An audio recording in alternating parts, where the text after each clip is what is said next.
Prepare yourself for a limitless podcast hunt series. Hunt series consist of multiple episodes focused on capturing events centered around future, current, or past hunting adventures. Many of these recordings take place from the field. Turn up your volume, grab a beverage, and prepare to get your hunt on.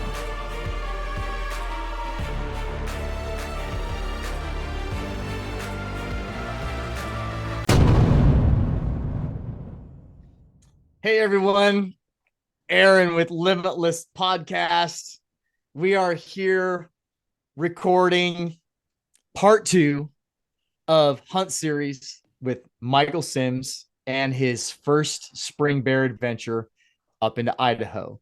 If you haven't listened to part 1, I strongly encourage you to shut this one off, go back and listen to part 1, and then come back and listen to part 2.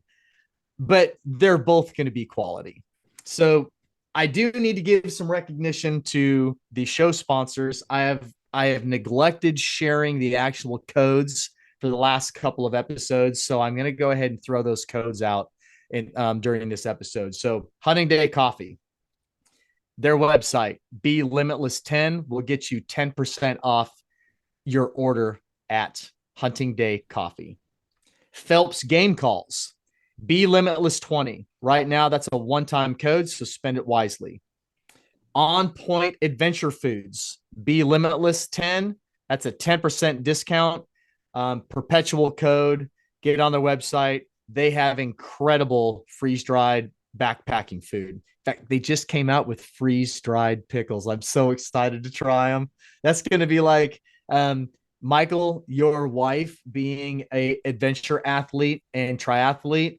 If she ever gets into like ultra style or she goes for a full Ironman, then pickles might be clutch because it's a good source of sodium. Vortex Optics. For Vortex Optics, you need to go to Euro Optics. You get a 25% discount at Euro Optics for any Vortex products. That code is VTXLMTLS25. That's for Vortex Optics products at eurooptics.com. And then the Love Sauce Hot Sauce, LIMB-itless10. You get 10% off any order, $12 or more at the Love Sauce. And then Wilderness Athlete, which I'm drinking a little bit of Wilderness Athlete right now. 20% off with Wilderness Athlete. That is LIMB-itless20. So those are all of our current sponsors for the LIMB-itless podcast, all of their discount codes and the discounts that you receive. Thank you to all of those great companies for help making this endeavor a reality. But more importantly, it's for all of you guys. So thank you for listening in. All right, so let's get into the meat and potatoes of part 2. And Michael didn't communicate a whole lot during this hunt. I got some sporadic messages off of his inReach. He hit me up on a text message when he was down in town. And oddly enough, the first message that I got from him when he hit town was, "Hey, where's your podcast at?" And then gave me a little bit of an update on what was going on with them. And then they got kind of busy trying to bring some success to their camp. So he's going to tell us all about that. Michael, welcome to part 2, and start filling us in on what happened up in Idaho. Well, thanks, Aaron. It's great to be here. Well, you do these 3, 4, 5 months of e-scouting, and you're in contact with your hunting partners because they don't live in the same state, and you go through all of this preparedness and getting ready for these hunts, and they turn out exactly how you expect. Nothing that you do when you pre-scout ever comes to fruition. So we got there. I met him in Montana. I met him in Bozeman. I went and seen my grandkid, had to deliver some furniture there, but we drove over. We inserted above, we went straight across through Missoula and then inserted above that, and we could not get within 30 miles of the area we wanted to hunt. So ran into a ton of snow.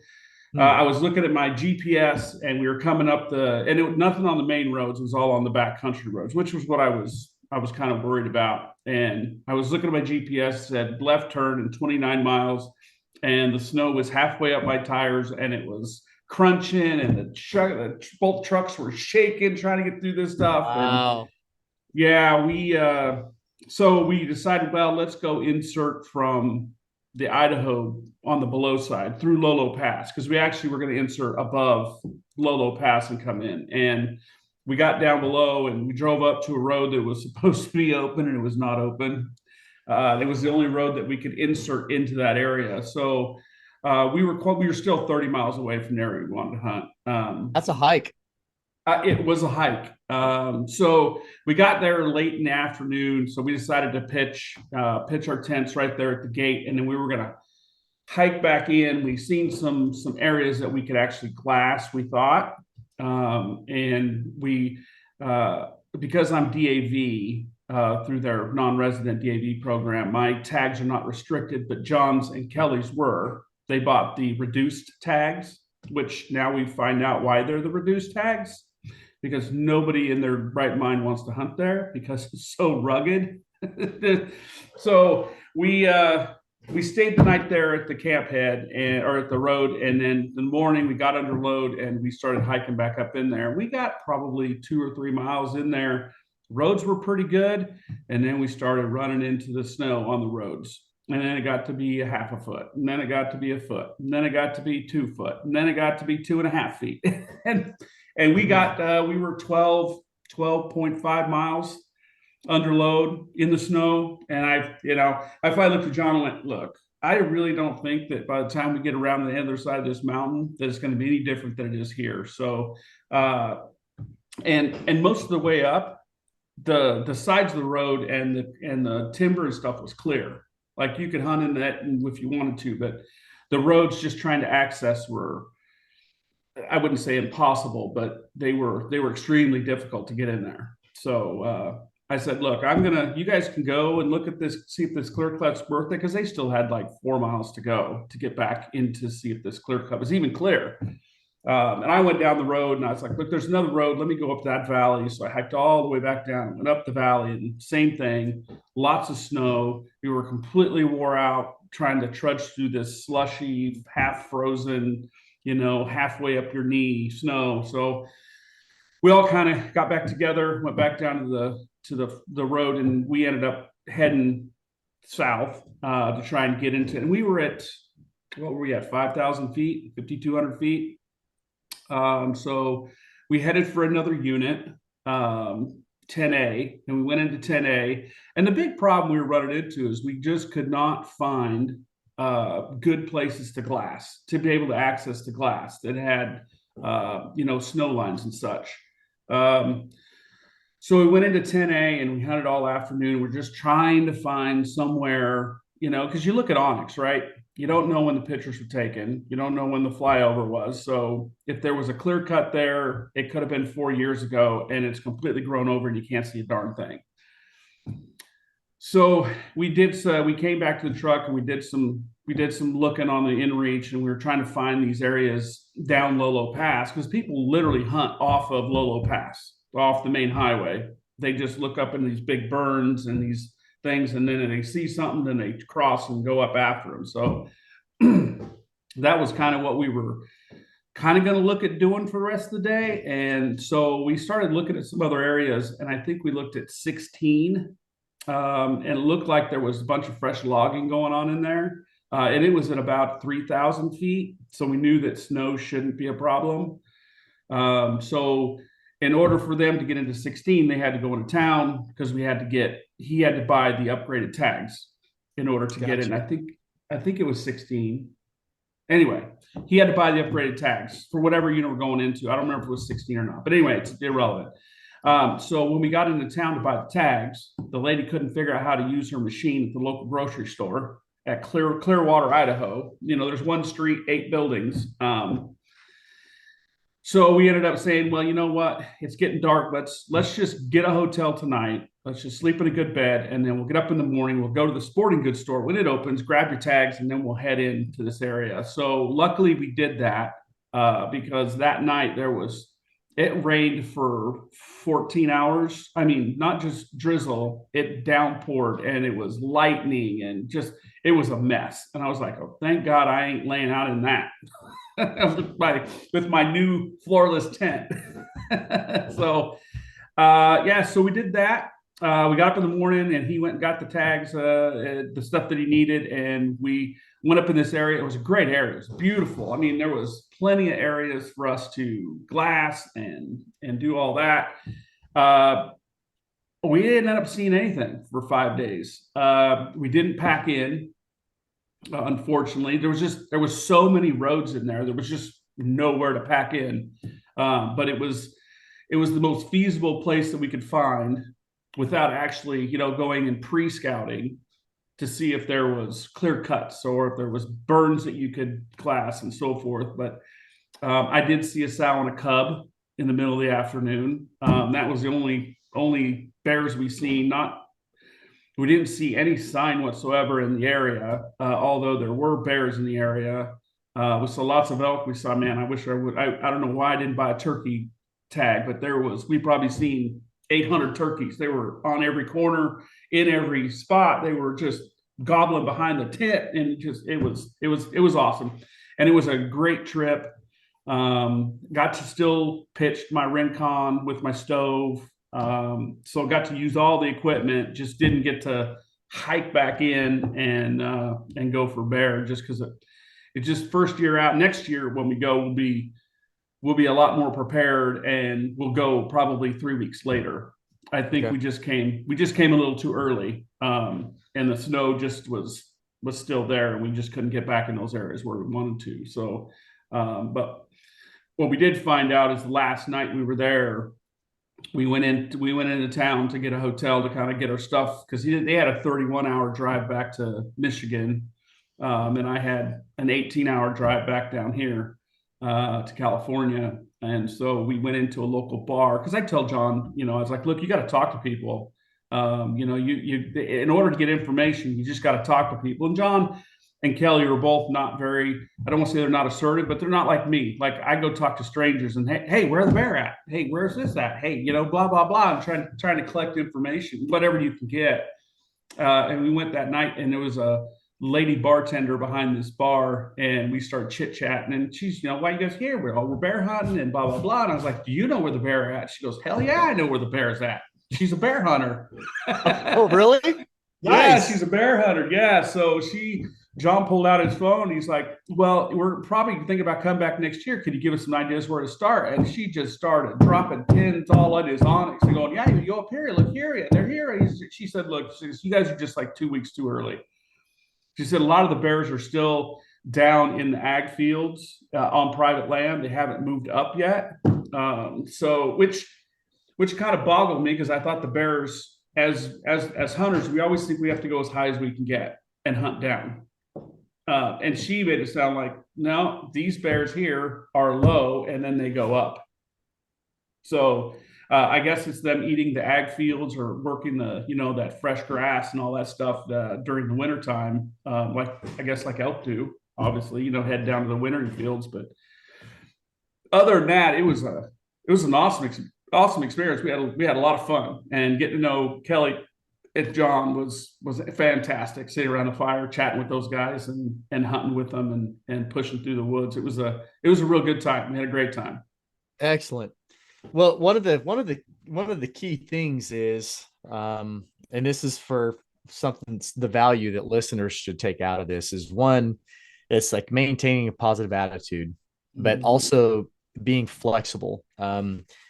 You and I made that grave mistake on our elk hunt in Washington in 2020. I think it was 2000. It was 2020. It was 2020. Yeah. We weren't willing to flex off of where we were at, and we did the same thing every day. It was unproductive every day, and we did everything wrong. We heard elk every day, but we didn't change our approach, and we didn't fill tags.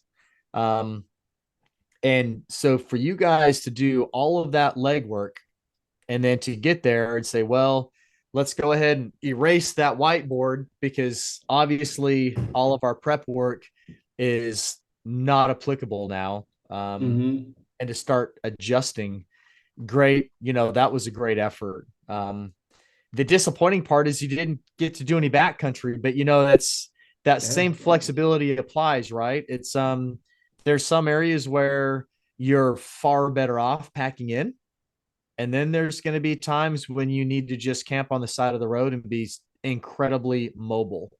Mm-hmm. Yeah, and that was the key. I mean, we just had to hit as much as we could hit and go as many places as we could go. I mean, because you don't know the areas, you've never been there before. So if it's somewhere you plan on hunting in the future, you've got to hit it 2 or 3 years in a row to get a lay of the land and talk to the people and get an idea of where to even start. Because animals are animals, and they're not going to be where you think they're going to be most of the time. They're going to be where you don't think they are, which totally took us by surprise when she said, "Oh yeah, most of the bears are low. They're in the ag fields, feeding their cubs and stuff." And I was like, "Why are they low? Or shouldn't they be high? Shouldn't they be at the snow line?" And she goes, "There's more food down here on these private lands." So it obviously will be something we take consideration when we do it again next year. And I feel a little bad for John because John kind of put this whole thing together. He did a lot of the research on the area and stuff, so he kind of feels responsible for the success of the hunt. And he even made a comment. And he says, "Yeah, you can go on your recap podcast. You can just blame it all on me." And I was like, "Dude, we hunted. We had fun. We sat around a fire. We talked about thousands of things, and then we got to go walk through the woods and look at clear cuts and sit and call a predator call for 30 minutes and hope that something came out." I was like, the success of a hunt is, for me, is based off of everything that comes up to the harvest. The harvest is just the icing on a beautiful cake, right? I don't there's no need for me to have to take an animal to be successful. Interacting with my hunting partners and having fun and testing equipment and beating my body to death with 62 pounds of weight is worth every bit of sweat and every bit of muscles that hurt, because you just, it's so much fun. So I think it'll take a few years for John to not take that responsibility on himself, because animals are animals and they're going to do what they're going to do. But as long as you go have a good time and nobody gets hurt, and you forge bonds between men or women, people, let's say, that's worth every penny that I put down every year that I go hunting, because I usually always meet somebody new. Whether it's John 2 years ago, last year I met two retired old Navy guys in Colorado who I now am in touch with, and they're muzzleloader fanatics. And you just meet great people when you get your butt off the couch and you put your pack on your back and you go in the woods, whether it's chasing animals or backpacking or doing those type of things. But man, please get off the couch and just Absolutely. do it. So Just do it. how did the gear that you were able to use, did you use that new water filter at all? I did. I used it once, Okay. just because we had plentiful water. But I used it once, man. That thing was fantastic. I mean, Good. literally just dropped that. It was the I never think I'm saying it right. The Okay. Catadine. Maybe it was Catadine water filter, the Pro Hiker. Literally just dropped it in there and put the nozzle on there and went. And within a minute, I had 2 liters of water, and it worked perfectly. Is it really that noisy? I'm that noisy. Oh, okay. I'm that noisy. Come on now, your show doesn't have great sound effects, so I'm just trying to fill in the blanks here. I love it. I love it. I love it. So, how did you enjoy your argali? I enjoyed it. It was trying to find a place to get it where I could get it panned out just perfect. And I've only put it up a couple times here in the yard that's completely flat, and trying to get that thing perfectly flat so that when you lift it up, your insert, because I had the half insert, trying to get that to where it stretched across nicely, if it wasn't too long on this side or too short on that side. And I used the adjusters, but other than that, I mean, that thing was perfect. I love that thing. It's a I'm great not stove. used to I'm not used to, being able to touch both sides of the tent at 6 foot, only because I was trying to retreat from that 900-degree titanium stove. But no, it went up easily, and I'm sure in the future, after I pop it a few more times on unlevel ground and I figure out that kind of geometry, but it went up great. I had plenty of room. It didn't rain. It rained a smidge and it snowed a little bit, so I didn't get to be in the heavy rain and that type of stuff in it. But I was warm. I felt safe. It was comfortable. I had plenty of room. It was easy to get in and out of. Yeah, it was awesome. I enjoyed it. I'm super happy. I don't know that I'll take my copper spur in ever again, because that thing, weighs what, 5 ounces or whatever, whatever I that know. tip weighs. I You know. know, I still have my copper spur. I struggle with whether or not I keep it in the inventory or not. Right now it's going to stay. There's so many memories tied to that copper spur, but it's a it, great tent. You can't beat. I mean, I say you can't beat it, but you really can't beat it if you have the it, space and the weight. well, and you can't beat it. I mean, the thing's tough. It takes abuse. Yeah, Um, sure. but the Argali products, they're top notch, and Okay. they are so easy to deploy. They're so versatile, and Mm-hmm. and yeah, you're safe as a bug in a rug. Yeah, yeah, and I So clamped it right down to the ground. It was nice. It was, like I said, I literally had my tent up in a couple of minutes. how talk to us about the stove, your experience with stove. Now I know that you did some test runs in town before you left to put it together and crank up the firebox on it and whatnot. Let's hear about your experience running that stove. Hot. She gets warm, man. Good Lord. Uh, so everything. So we actually brought some firewood with us, because it had been raining for 14 hours. There was just no way there was going to be anything that was going to burn.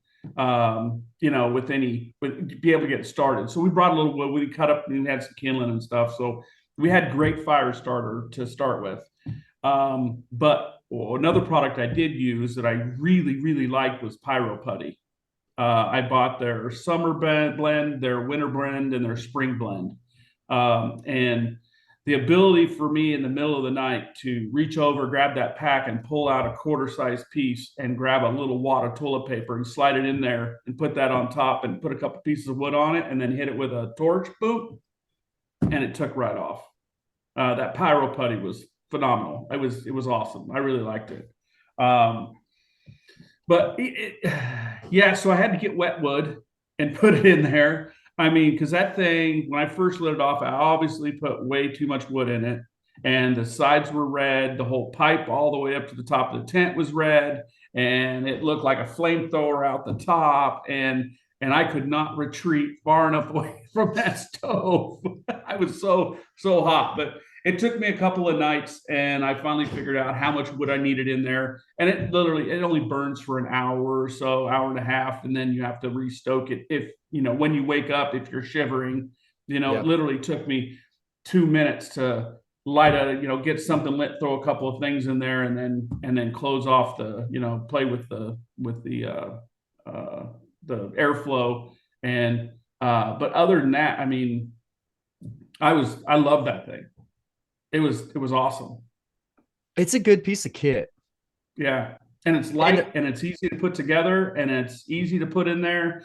I the only thing that I had trouble with, and I was trying to figure out the best way to do it, because I really wanted to turn the front of the stove towards me so that I didn't have to lean out of my insert to put wood in it, and I could see if there was fire starter or not. But you can't, because if you run the half insert in there, you can't turn the front of the stove towards you because of where the pipe is. Mhm. It puts it too close to it literally puts it up against the insert. So you either have to have it facing the back or you have to have it facing the front. But other than that little hiccup trying to figure out how to make that work, it was flawless. It was awesome. Yeah, I think it's for the right application.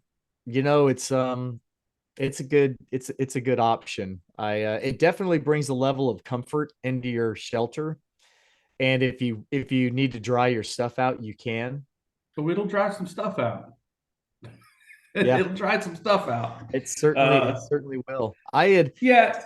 I had considered there's some guys when they run a stove, they leave their cooking stove out of their loadout. So they get a titanium cup and Mhm. they boil all their water right on top of their stove. And I started researching that and looking into it.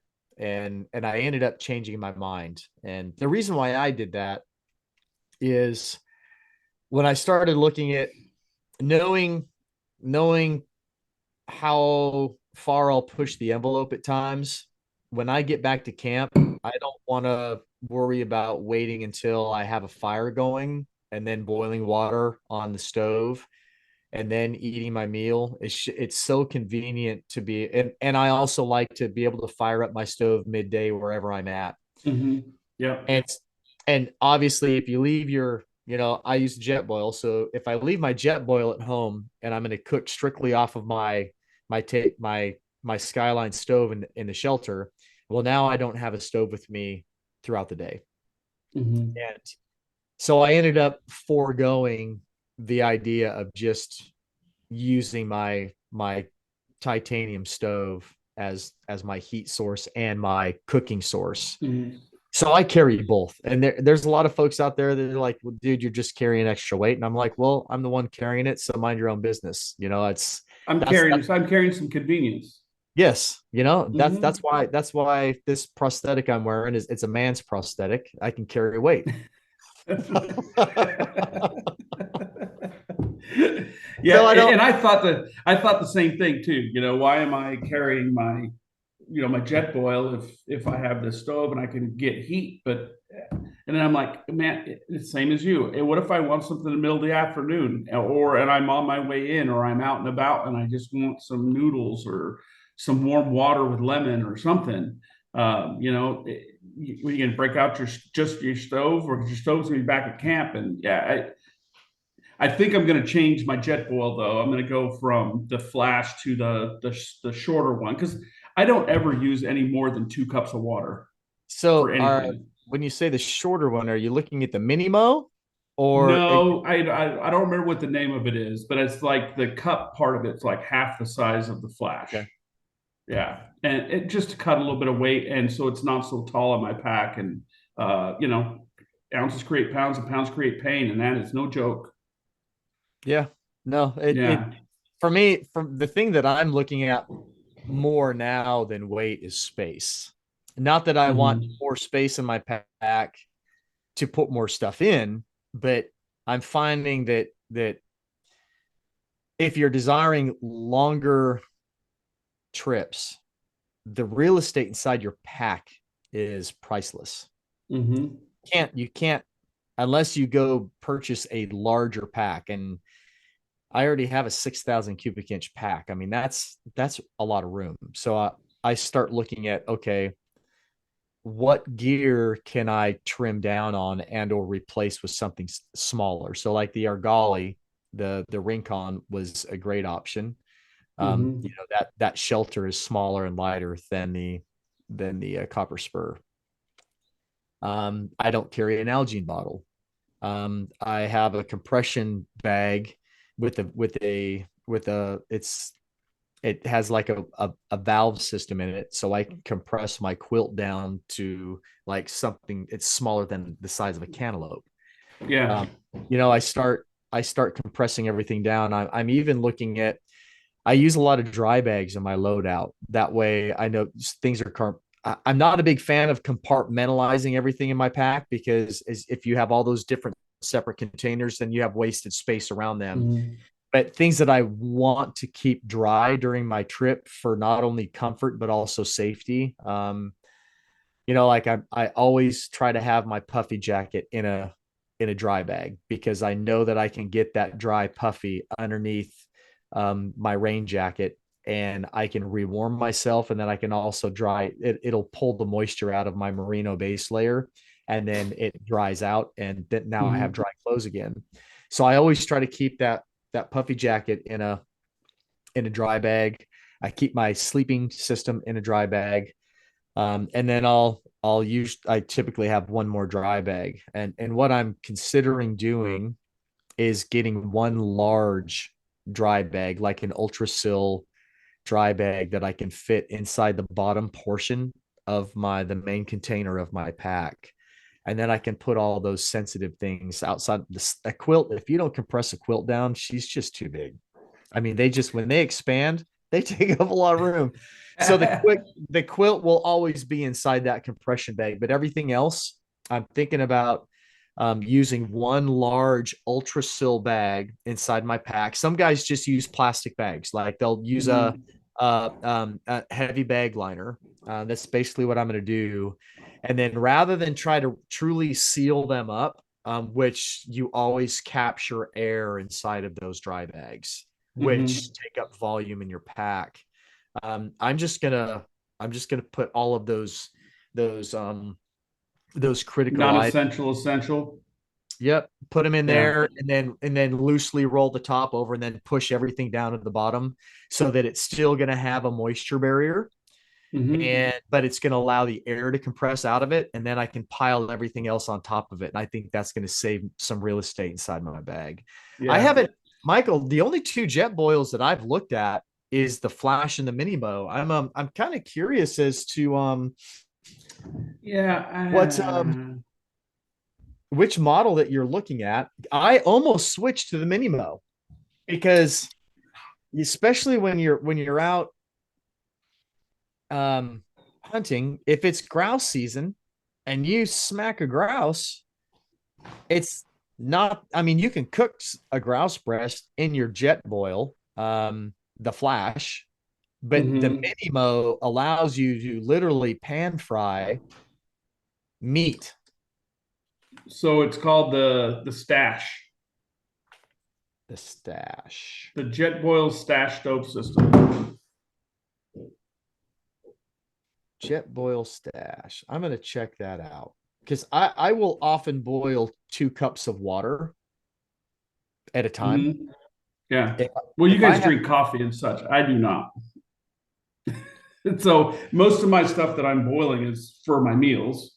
And they're, cup and a quarter, cup and a third, cup and 2/3. So I don't usually go over 2 cups of water unless I'm doing ramen. That takes 2 cups. But yeah, think about uh, downsizing that. so that's it. The stash it looks like it's wider. Don't get the zip. Andy Young bought the zip and Mhm. it doesn't have an igniter on it. Well, and that's one thing that I'm having problems with my jet boil, and I have two, and both of them the igniter doesn't work. So I always take a lighter along with me in the bag with or in the inside my stove. So I usually just light it with a lighter. Once you get the pan hot on the jet boil, then usually if it goes out, you can reignite it because the pan is hot. But until the pan gets hot, I'm having trouble with the igniter igniting it. So I always just take a lighter with me, a small torch to light my jet boil. But yeah, you're talking about the dry bags and such, and I run the Exo Mountain packs, and they have a really cool dry bag that goes inside of their packs that you can roll up and compress all your gear in there to keep it dry. But I mean, I don't compress most of my stuff. Like even my quilt, I got the Enlightened quilt, which is, I mean, it can go down to the size of a cantaloupe, even in your pack. And I just jam that thing down in there around the corners and all that stuff. And it doesn't take up a ton of room after you jam everything else on top of it. But I had planned for 5 days, and I was in a 4,800 pack, and I just did, jamming that much stuff in that pack and having it be as full as it was, and having to having, I mean, I literally had no extra room. Like I couldn't put another piece of toilet paper on that thing. It was so jammed full. So, and I almost bought another pack, a bigger one, to take the same stuff just so I had room to move stuff around. But yeah, it is what it is. You just figure out the best ways to compress your stuff and put it in your pack so that it's easily, like I like to compartmentalize some of my smaller stuff. I Mm-hmm. keep all my headlamps together in one little packet. And Exo Mountain comes out with these. They have these little bags, that zip top bags that have latches on them, and they have latches all over the inside of the bag and on the lid. So my kill kit is in a separate bag, and it's inside the main compartment, connected to a little thing, so it never falls out. I always have it. And my light, my lighting stuff, my electronic gear, all that stuff is in little separate, and they're tagged all over the bag so that I know exactly where they're at and I can't lose them. But for my main gear, a lot of that stuff just gets jammed down in the bag. And then if it starts to rain, I put my rain slicker over the top of the bag. Yeah, I always have my critical stuff in dry bags. And that I've started, all my food goes into a meat bag, it's just every day has its own Ziploc bag, and then I put Yeah. everything inside of a meat bag because I have to take meat bags with me, and I have to have a bear bag with me. So I just figure, well, if I pack all my food inside the my meat bag, this Yeah. going, and my bear bag it's a meat bag because I my outlook on it is, if I pack a separate bear bag, then I'm always packing that bear bag around with me, and I'm always taking meat bags with me. And when I need my meat bags for a harvest, well, then I'm probably not going to be in camp that much longer, so I don't need the bear bag anymore. Yeah.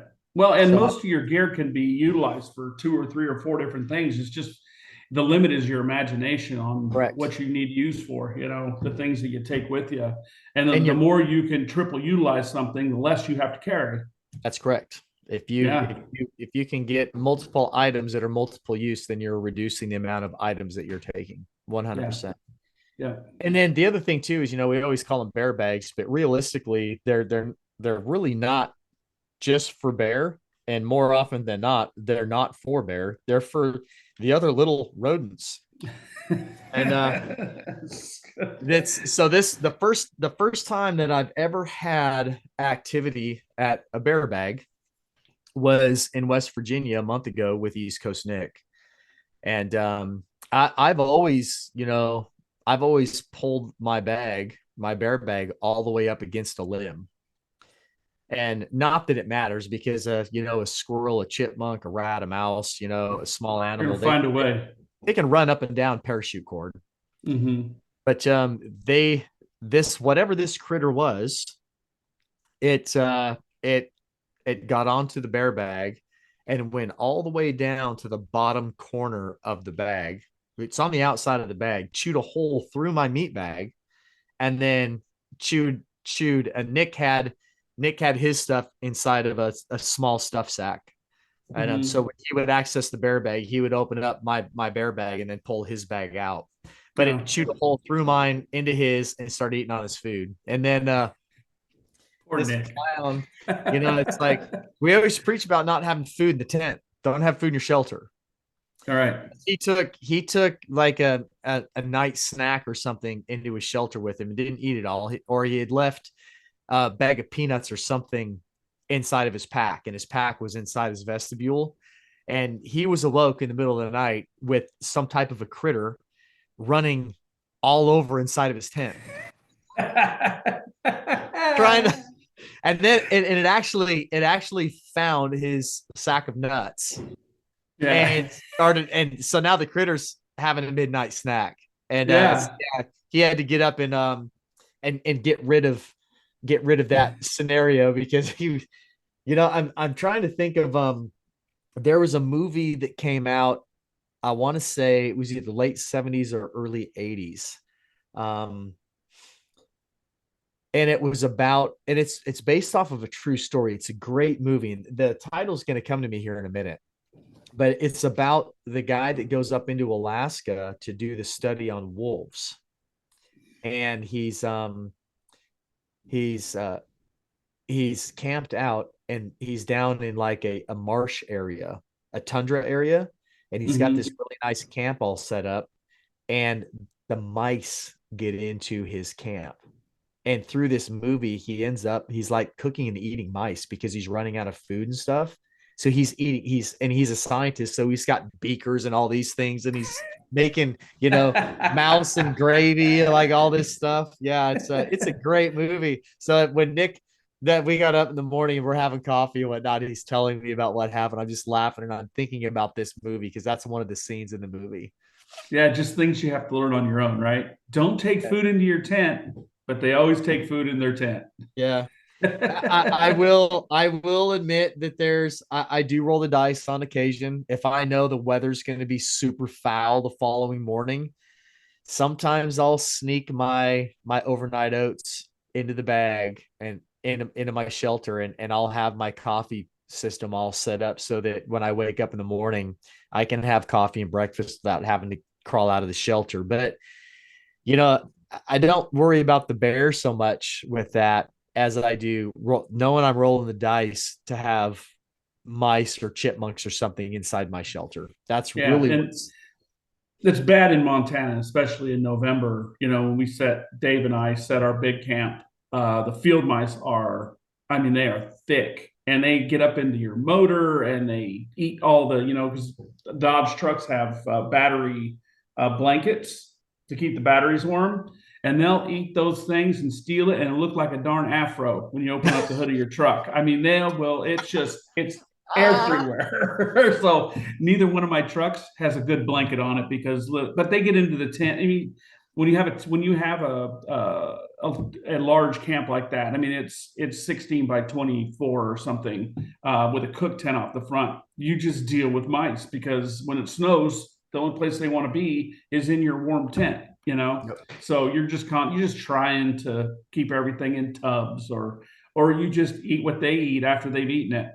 yeah. It's what it comes down to. But yeah, you just got to be careful. I mean, I carried a dry bag specifically for my food. But I mean, most of my food in this trip stayed in my truck because we weren't very far from the truck, because of how the circumstances ended up with the areas we were in. But I think next year will be a pretty productive year. Maybe not a harvest, but the knowledge and the areas that we got pinged, and we can look at those. And I'll be living not far from Idaho when I move from here in a couple of months. I can make some runs up there, and take a look at some of these areas. 5 or 6 hours or whatever it'll be, to take a look at some of those areas. So is there a piece of gear that you would not use again? Yeah, my rifle. I've gotten to the point now where I'm such a dedicated bow hunter that every time I put my rifle on my back, I'm just like, this thing weighs 9 pounds. And, no, I take that. A piece of gear that I would not use again. I have got my kit pretty down to the science where there's not much that I wouldn't take. The problem is finding new gear, or you do these wonderful gear reviews. I'm like, ooh, he's used it. He says it's great. I gotta have it. Corinne loves how I spend your money. She loves it. And I'll make this comment. I'm always been under the thing saying I'm going to buy once, cry once. I'm going to buy quality. I'm going to buy the at least close to the best I can on the market, the things that work for me, and I'll spend the money because that's just how I am. I just want to buy it once. I want to buy quality and not have to buy 2 or 3 because it's cheaply made. John and Kelly I would say they're budget hunters. They don't buy the top of the line stuff. They had a really nice tent. It must have been a 4-man pre-self tent with a stove in it.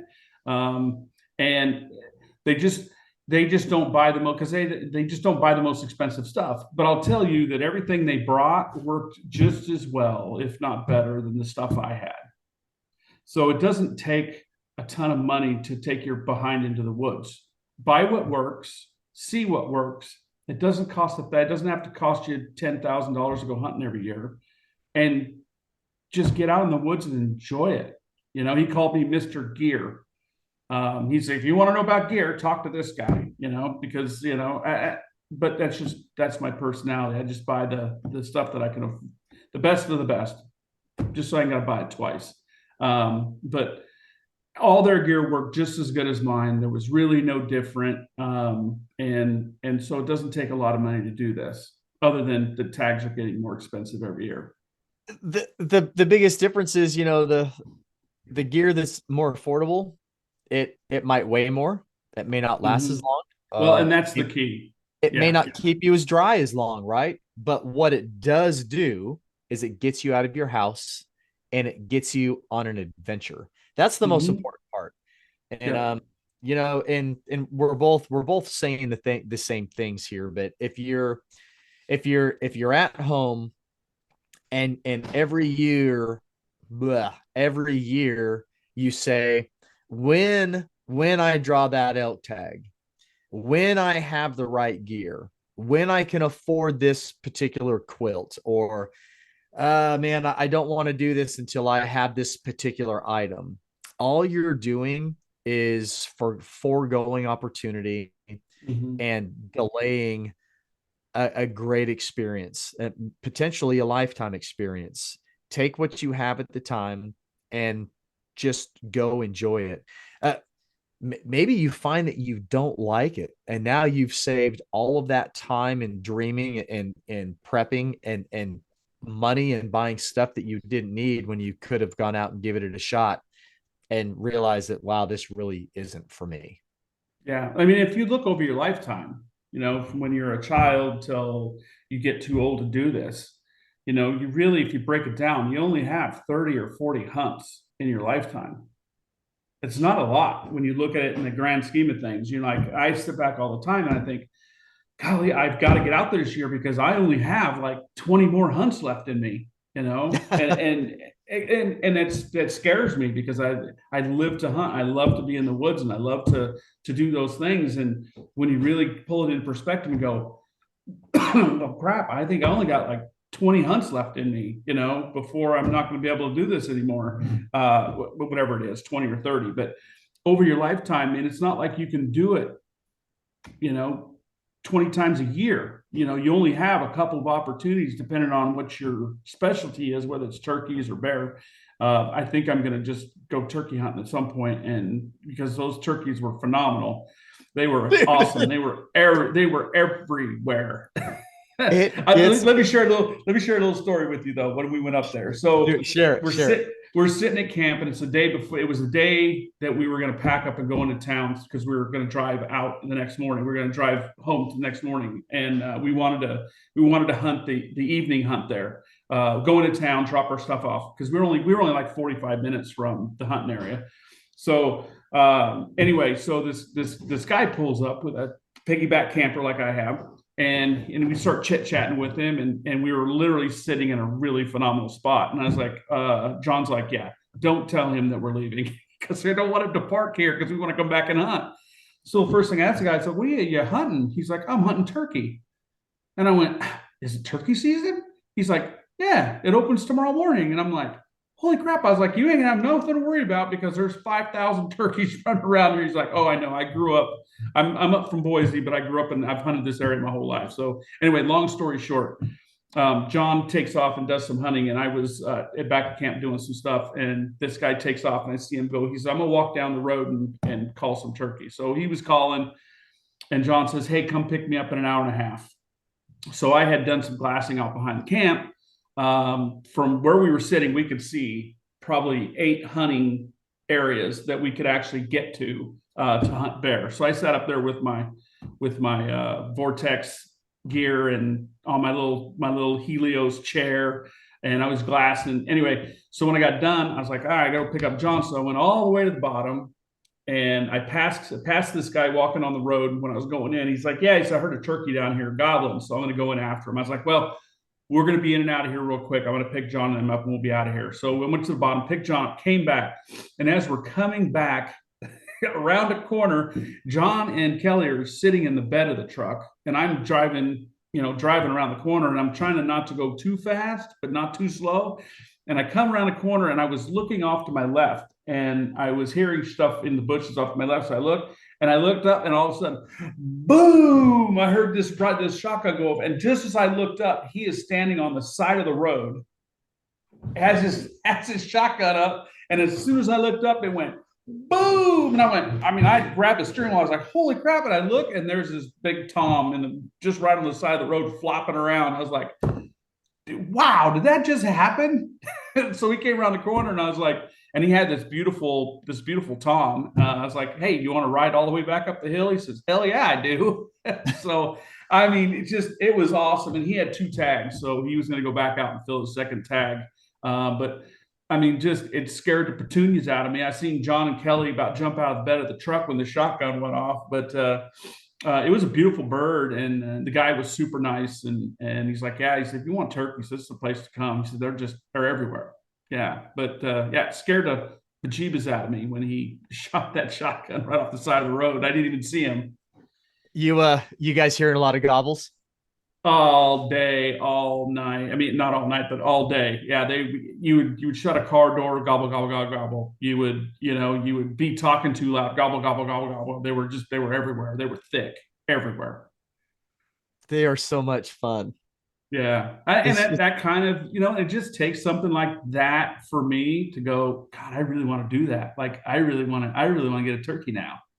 Well, be careful what you wish for, because if you get bit by the turkey bug, man, it's going to change perspective for a few things. Well, it gets me out in the spring too. Like I said, I got what, 20, maybe 30 hunts left in me, doing elk hunting with my pack on my back and hauling these animals out in the woods, mostly by myself. Is there another, can I create another opportunity for myself to, one, go help conservation, 2, introduce people to the woods, 3, share the woods with my friends, and 4, have another avenue for me to go out and enjoy all that stuff and actually, put some more meat on the table. Turkey hunting, man, it's a special time of year. I mean, like Nick put it. I mean, I don't want to put the cart in front of the horse, because this episode's going to publish before the episode with Nick the Great. But I was like, he's like, it's such a big difference. Did you call him Nick the Great? Yeah, that's what my dad named him, Nick the Great. For all the listeners that are tuned in for this one, so Nick is 6'2" and about 315 pounds, and so my dad has named super him dude Nick the Great. And I have 2 really close friends in my life, and Nick the Great lives on the West Coast, and East Coast Nick lives on the East Coast, and East Coast Nick got his name because I'm at home with my wife and I'm talking Nick and this and Nick that, and my wife is like, which Nick is it there? Which Nick is it there? And so she named Nick out here on the East Coast Nick. She's like, just call him East Coast Nick. So when you're talking about it, what I know who you're talking about. Mm-hmm. Well, when I started calling Nick Belargin East Coast Nick, and I said it around my dad, well, my dad, he keyed off on that. So not too long after that, my dad says something about Nick the Great, and that's Nick Gendrew. So that's fitting. It is, right?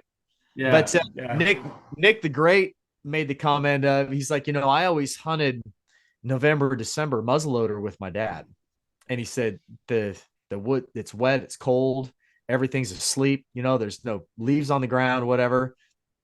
And he's like, you get out in the springtime, the woods is alive. He's like, mm-hmm.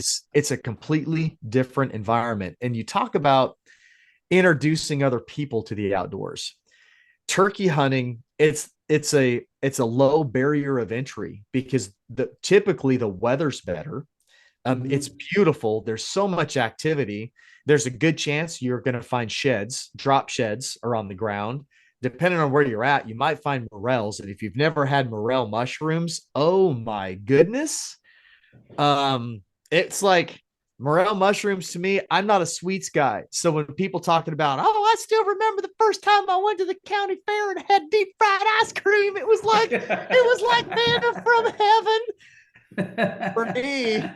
For me, morel mushrooms, man, there's a short window when you can harvest them, and holy cow, are they so good. So you're typically finding them while you're out turkey hunting. Mm-hmm. And then turkey hunting itself is such a gas, and it's just a great way to introduce people into the hunting environment, because there's so much activity. You're talking to the birds, they're talking to you. And And Michael, it's I mostly know that. comfortable. Yes. Yep. I mean, we can make it as hard as you want, say when, I but said mostly comfortable. yeah. You know, I'm at the point now. I'm not the world's most accomplished turkey hunter. There's guys out there that have But do killed you so. have to be to You enjoy don't, what but you're doing? Yeah. what I'm alluding to is I'm at the point now to where I find more enjoyment taking somebody out and calling for them than being the guy on the trigger. Now, don't get me wrong, being on the trigger is great, but to go out and call for somebody and watch that whole success unravel out in front of you, because as a caller, you're a little more, you are connected to that bird 100%. And the shooter is, yeah, there's a whole lot of turkey fever going on, but Mm-hmm. it's cool. It's hard for me to choose. If somebody told me, hey, Aaron, in 2025, you're going to go backcountry hunting one time in 2025, it's either going to be turkey, deer, or elk. What are you going to do? Michael, that's a tough choice. And I'm probably going to say, well, I'm not deer hunting. It's going to be turkey or elk. And it's like, where am I hunting? Do I get a choice of who I go with and where I'm going? Because I know that on that turkey hunt, the amount of action and interaction and Mm-hmm. the environment that I'm in is going to be totally different than an elk hunt. And it's just you and Mm-hmm. I've had this conversation with multiple people. If you're going to meet with friends and say, hey, I want to go have a fun hunt with you. Let's just go have a great experience. Well, deer hunting's not the right choice because You don't guys hunt are going to together usually. no, you're going to go to your Yeah. own tree. Don't get in my bubble and screw up my hunt. White-tailed deer, they are so cagey. They're smart. They're Mm-hmm. really difficult to hunt. You're putting in long hours and you're doing it alone. Um, Elk hunting is work. And I mean, yeah, we have fun elk hunting, but it's it's all business, right? And then after the fact, it is all business getting your harvest out of the woods. When you're turkey hunting, you get all of the benefits of September archery elk, but you get a whole lot more laughter and time with one-on-one interaction with your Mm-hmm. buddy. And when somebody gets a bird, you have all the same excitement. And but Less weight. the pack out's way better. Yeah, it is. It is. Yeah. So, I mean, just like I said, just that interaction I had with those turkeys, and I didn't even interact with them, honestly. I just watched them. I got them on video, strutting, Jake strutting and a bunch of hens and stuff. And I was like, I guess I got another springtime passion. My wife is going to love me. So this is, man, I'm glad we're having this conversation. This is going to lead to another podcast. I'm going to, there's, for the listeners, there's two things that Michael Sims does not do. He does not drink coffee. He does not drink coffee, and he No. does not run a turkey call well at all. So, but that's something you can learn, right? So I'm challenging you. I'm challenging you to, I'm going to ask that you dig out your turkey hunting gear because I don't think you've been through your pack out yet. Okay. So I think you're being eyeballed right now. It's not her turn. So look at your turkey call inventory. Tell me what you have. Okay. And then between now and next year, I am challenging you to start practicing calling. All right. Let's go turkey hunting. Okay. I'm in. Yeah. This I'm right. in. Yeah, no, I'm in. Yeah, well, in the last podcast, you said I sounded like a scratching chalkboard. I don't know that I was that bad. I mean, I think I could have called in the really weird turkey with the one leg, but I still could have called in the turkey, I think. Keep thinking. Okay, I will. Keep I gotta thinking. have a starting platform, my friend. I gotta have a starting platform. You do. Yes, you do. There's Or maybe they'll be deaf. I you guess have would be you the have you have the ability. Just need to spend a little time absolutely. practicing. Just need to spend a little Yeah. time practicing. Yeah. Yeah. And it's holy cow, man. It's so I'm turkey hunting this weekend. I can hardly wait. Nice. Yeah. Yeah. Good. Yeah. And that bird you got Oregon, in Oregon. Oregon. Oregon. I didn't know if I was supposed to say anything. My mouth talked before because I know you haven't posted the podcast yet. It, Or I it seen the published picture. it published today. It's out. Yeah. Oh, did it? Okay. Yeah. All right. Yeah. No, I mean, that is a beautiful bird, And I was listening to the podcast with your father, which Jack is one of my heroes as much as he's your hero. He's just a great man. And to listen to him chat about his time in the woods and enjoying that, and especially at the age he's at and still doing things he's doing and overcoming shoulder surgery and all this stuff and still being able to sit there and enjoy the woods with his son and enjoy the hunt itself and harvesting his turkey is. I love Jack. He's just great, and we look forward to many more podcasts with the adventures with your father because he's just a hoot, to be honest. Oh my, when you look at my dad, he doesn't look 80. Does And, not. and it's He amazing. looks he looks stoically 80 though. He looks like Abraham Lincoln sitting in the Lincoln Memorial when he's sitting in that chair. I just looked at he's just like What people don't know is he's had 2 open heart surgeries. So he's had a double and a triple bypass. At 40 years old, he was diagnosed with high cholesterol. It runs in that side of the family. My dad's cholesterol was in the 400s off and on throughout his life. good gracious. So I mean, his cholesterol is like garbage. 2 open heart surgeries, multiple stents put in.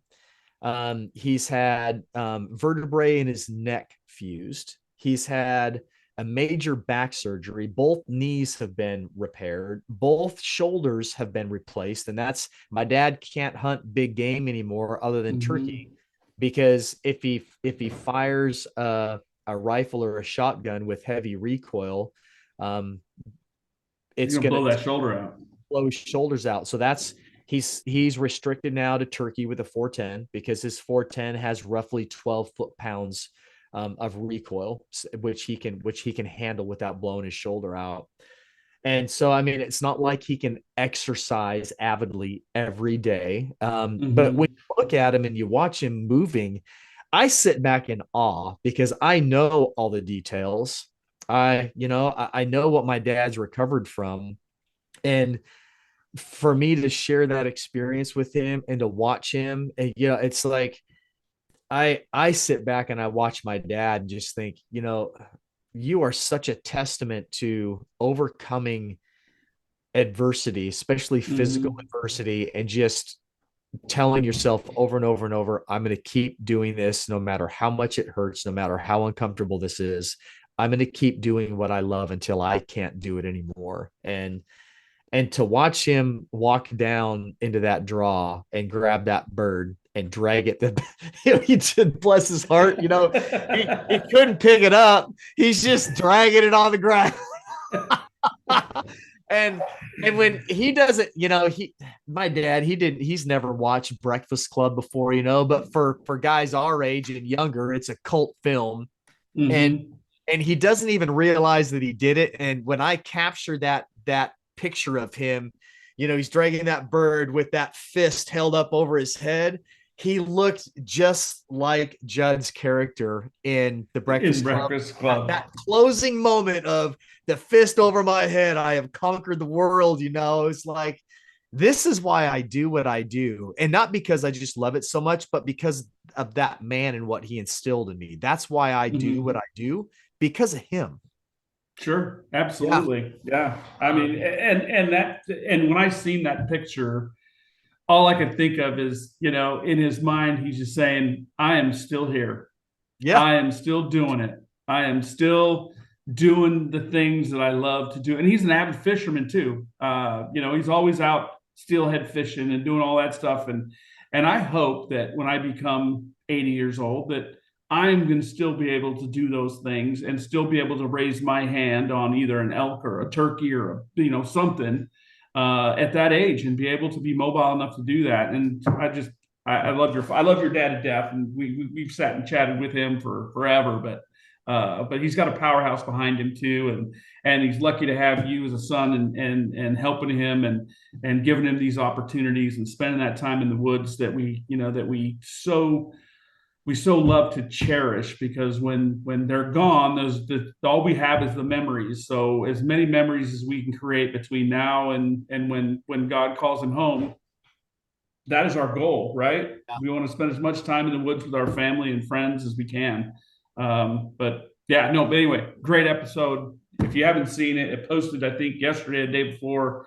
It was an awesome episode. It was fun to watch, fun to listen. And it looked like a great hunt. I was a little jealous.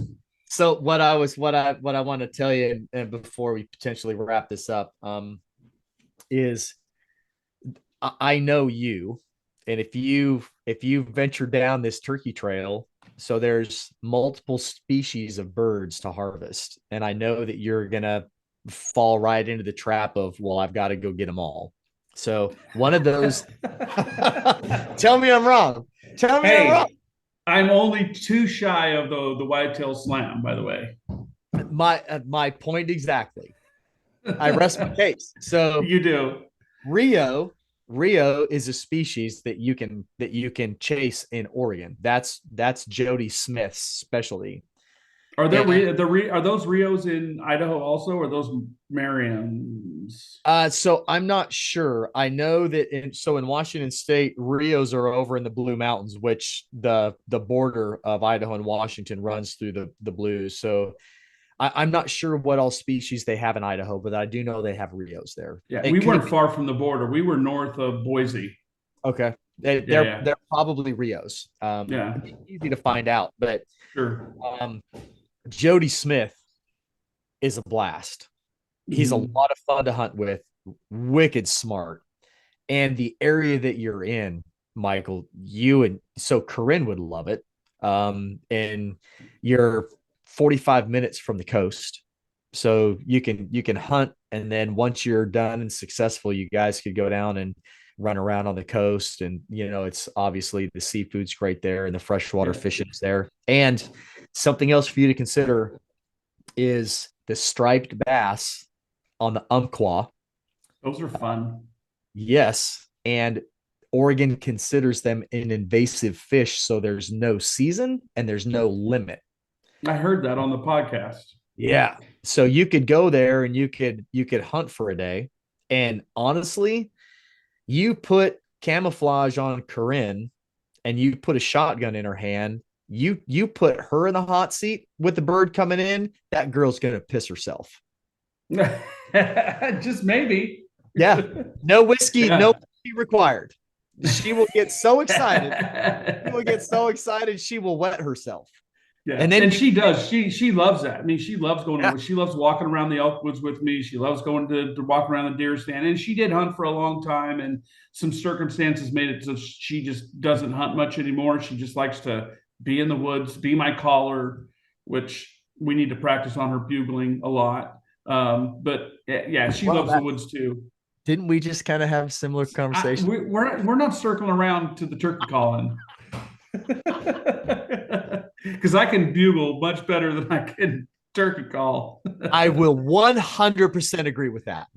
Thank you. 100%. So you guys can have a really cool outdoor adventure if you connect with Jody. Jody may be a little reluctant to take you turkey hunting one day and then fishing the next day because he's got to pull his boat out of storage and whatnot. And when it's turkey season, that dude is booked solid. He doesn't get any days off. He works every day during turkey season. That is a sign of a great outfitter. Yeah, but there's other fishing guides there. So I mean, you guys could go spend a day on the Umpqua just hammering striped bass, and that's right on the cusp of inbound Chinook. So you might get lucky and tie into a Chinook as well, depending upon how far up the river you're fishing. So there's some options there. I will most certainly be going back. But man, I'm so glad to hear that. I mean, yes, I have pulled you along on a couple of turkey hunts.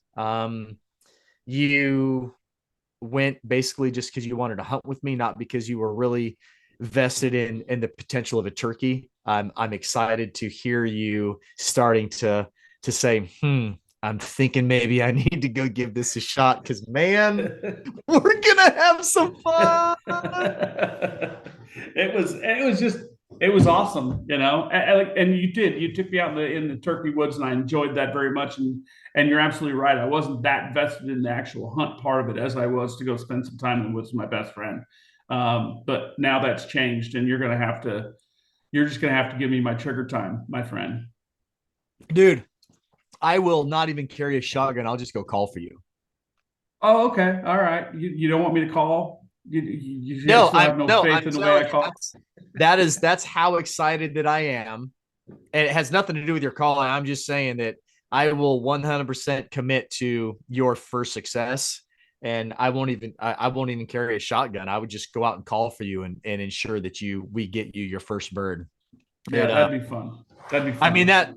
that bird that I shot with you, even if, I mean, that bird, that was a smart bird.